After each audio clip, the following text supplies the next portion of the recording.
కథల లోకానికి స్వాగతం. నేను మీ సుష్మా. ఇవాటి మన పొడుపు కథ సంతలన్నీ తిరుగుతాడు, సమానంగా పంచుతాడు. ఏమిటది? సమాధానం తెలిస్తే కామెంట్ చేయండి, లేదా నా వీడియో చివరి వరకు చూడండి. ఇలాంటి మరిన్ని పొడుపు కథల కోసం నా ఛానల్ని సబ్స్క్రైబ్ చేసి, లైక్ చేసి, షేర్ చేయండి. ఇక ఇవాటి కథలోకి వెళ్ళిపోదామా? ఇవాటి మన కథ దేవతలైన దెయ్యాలు. పోలవరం ఊరి చివర మర్రి చెట్టు మీద చాలా దెయ్యాలు కాపురం ఉండేవి. ఒక రోజున కొత్త దెయ్యం ఒకటి ఆ చెట్టు దగ్గరకు వచ్చింది. ఇప్పటికే ఈ చెట్టు ఇరుకైపోయింది, నువ్వు పోయి మరేదైనా చెట్టు చూసుకో అంటూ మర్రి చెట్టు మీద పెద్ద దెయ్యం కొత్త దెయ్యాన్ని అదిలించింది. ఎక్కడికి పోయేది? దగ్గర్లో ఎక్కడా మరొక మర్రి చెట్టు కనబడడం లేదు అంటూ కొత్త దెయ్యం దీనంగా ముఖం పెట్టింది. అయితే మనుషుల మధ్యకు పోయి ఉండరాదు అన్నదొక దెయ్యం. మనుషులతో వేగటం మహా కష్టం. ఇంట్లో దెయ్యం ఉందని అనుమానం వచ్చిందంటే మంత్రగాళ్లను పిలుస్తారు. వాళ్ళు పెట్టే బాధ భరించలేక నేనిలా పారిపోయి వచ్చాను. మర్రి చెట్టు గాలి తప్ప మరేదీ పడదు నాకు అన్నది కొత్త దెయ్యం. చెట్టు మీది దెయ్యాల్లో కాస్త ఉపకారి బుద్ధి గల దెయ్యం ఉన్నదొకటి. అది కొత్త దెయ్యం మీద జాలిపడి, సరేలే పోనీ, కొన్నాళ్లపాటు నువ్వు చెట్టు మీద ఉండు, నేను పోయి మనుషుల మధ్య ఉండి వస్తాను అంటూ గాలిలోకి ఎగిరి ఊరు చేరి ఒక ఇంట్లో ప్రవేశించింది. ఆ ఇంటి యజమాని పోలయ్య. ఆయనకు భార్య, 2 కొడుకులు. కొడుకులిద్దరికీ పెళ్ళిళ్ళయి కోడళ్ళు కాపురానికి వచ్చారు. పెద్ద కొడుక్కు 3 ఏళ్ల బాబు కూడా ఉన్నాడు. దెయ్యానికి ఆ ఇంట్లో ఏమీ శ్రమ అనిపించలేదు. తానెవరికీ కనిపించదు కనుక ఎక్కడ కావాలంటే అక్కడ తిరగవచ్చు. మర్రి చెట్టు కంటే ఆ ఇల్లే దానికెంతో సదుపాయంగా ఉన్నది.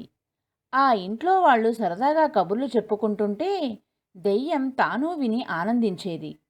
పోలయ్య మనవడి ముద్దు చేసడ దానికి వినోదం కలిగించేవి. ఇక ఆ ఇల్లు వదలరాదనుకున్నది దెయ్యం.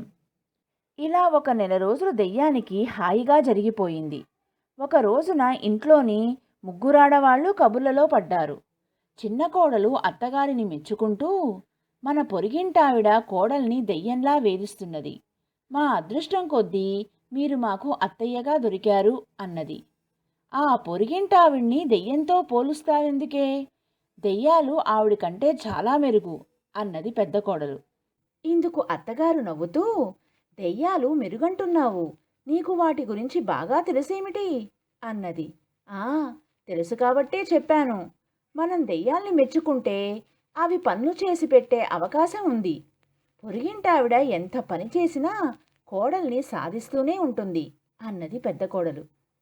మరి నువ్వు దెయ్యాన్ని మెచ్చుకున్నావు గదా, ఈరోజు నీ వంతు 2 గుండిగల నీళ్లు అదే తోడుతుందా ఏమిటి అన్నది చిన్న కోడలు. ఏమో, ఎవరు చెప్పగలరు? మనం నిద్రపోయి లేచేసరికి అలా జరిగినా జరగవచ్చు అన్నది పెద్ద కోడలు. ఆ తరువాత అందరూ నిద్రపోయారు. ఈ సంభాషణ విన్న దెయ్యానికి తనను మెచ్చుకున్న పెద్ద కోడలంటే అభిమానం ఏర్పడింది. ఆమెకు దెయ్యాల మీద గల సానుభూతిని నిజం చేయాలనుకుని మర్నాడు పెద్ద కోడలు నిద్రలేచేసరికి 2 గుండిగల్ని నీళ్లతో నింపింది. పెద్ద కోడలు నూతిగడ్డు వద్దకు వెళ్ళి 2 గుండిగల నిండా నీళ్లుండటం చూసి ఆశ్చర్యపోతూ అత్తగారిని, చిన్న కోడల్ని పిలిచి, మీరేమైనా నీళ్లు తోడారా అని అడిగింది.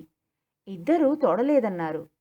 చిన్న కోడలు ఒక్క క్షణం ఊరుకుని, రాత్రి మామగారు మన మాటలు విని మనని ఆట పట్టించేందుకు ఈ పని చేశారేమో అన్నది. అయితే పోలయ్య, అతడి 2 కొడుకులు నూతి దగ్గరకే రాలేదన్నారు. కొంపతీసి ఏ దెయ్యమో ఈ పని చెయ్యలేదు కదా అన్నది చిన్న కోడలు. దెయ్యాలకిలాంటి ఉపకార బుద్ధి ఉండదు. తమాషా కోసం మనలోనే ఎవరో ఈ పని చేసి ఉంటారు అంటూ పోలయ్య అందరి ముఖాలకేసి పరీక్షగా చూశాడు. పోలయ్య పెద్ద కొడుకు మాత్రం తాపీగా, ఇది నిజంగా ఉపకార బుద్ధి గల దెయ్యం పనే అయితే ఇంత చిన్న సహాయంతో ఎందుకు ఊరుకోవాలి? మన ఇంటి కప్పు నేసి పెట్టకూడదు? పెంకు తిరగవేసి 4 ఏళ్లయింది.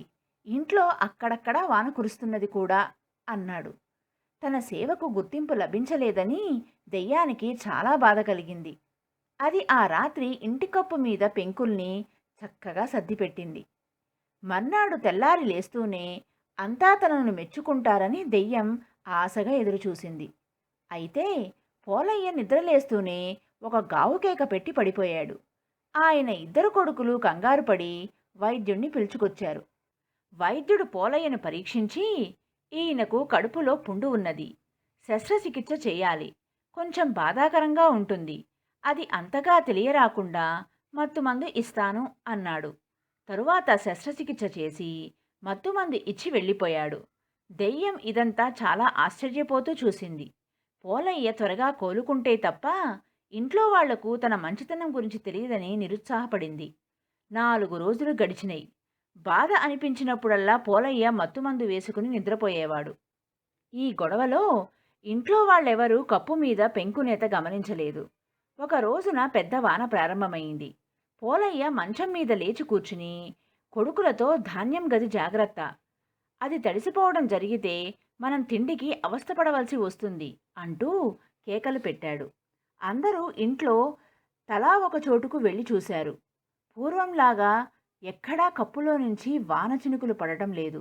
వాళ్ళు ఆశ్చర్యపోయి ఈ సంగతి పోలయ్యకు చెప్పారు. అప్పుడు అందరికీ పోలయ్య పెద్ద కొడుకు దెయ్యాన్ని గురించి అన్న మాటలు గుర్తుకు వచ్చాయి. వాన తగ్గిన తర్వాత వెళ్ళి చూస్తే ఇంటి మీద పెంకు చక్కగా పేర్చి ఉంది. కోడళ్ళిద్దరూ హడలిపోయారు. ఈ ఇంట్లో నిజంగానే దెయ్యం చేరింది అంటూ అత్త గోల పెట్టింది. మంత్రాల మరుడయ్యను పిలుచుకువస్తాను అంటూ పెద్ద కొడుకు ఊళ్ళోకి వెళ్ళాడు. తను ఇంటి వాళ్ళందరికీ ఉపకారం చేస్తే వాళ్ళు అంతగా ఎందుకు భయపడుతున్నారో అర్థం కాక దెయ్యం మళ్ళీ మర్రిచెట్టు దగ్గరకు వెళ్ళింది. ఛీ, ఇక్కడ ఖాళీ లేదని తెలియదా ఏం అంటూ ఒక దెయ్యం పెద్దగా విసుక్కున్నది.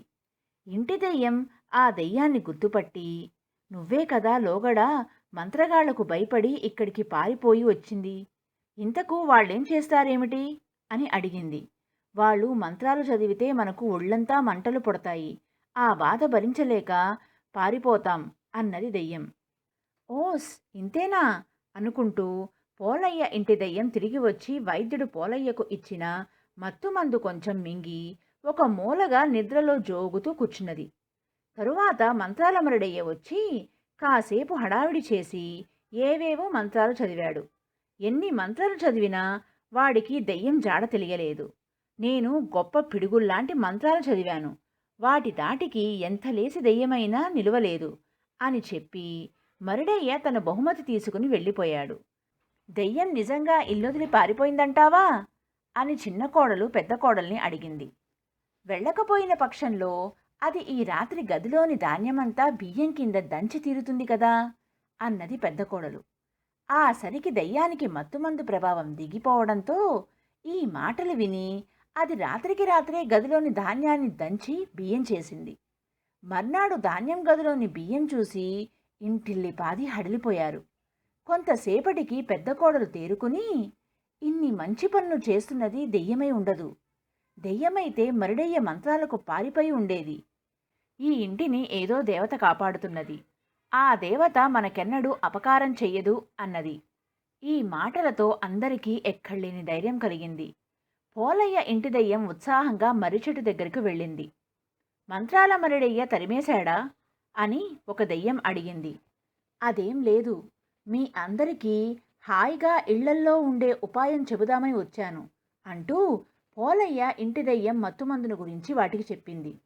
భలే మంచి ఉపాయం, ఇక ముందు మనం ఈ చెట్టును పట్టుకు వేలాడనవసరం లేదు అంటూ కొన్ని దెయ్యాలు కేకలు వేశాయి. పోలయ్య ఇంటి దెయ్యం వాటిని ఊరుకోమని, ఇంతకాలం మనం చెడ్డవాళ్లమని నేను అనుకునేదాన్ని, మనం దెయ్యాలమైనా మంచి పనులు చేస్తే మనల్ని మనుషులు దేవతలంటారు, మనుషులతో పాటు హాయిగా బతకాలనుకుంటే మనం మంచి పనులు చేస్తూ దేవతలం అనిపించుకోవాలి అన్నది. ఆనాటి నుంచి మంచి పనులు చేసిన దెయ్యాలన్నీ దేవతలయ్యాయి, చెడ్డ పనులు మానలేనివి మాత్రం దెయ్యాలుగానే ఉండిపోయాయి. కథ సమాప్తం. ఇక ఇవాటి పొడుపు కథ సమాధానం త్రాసు.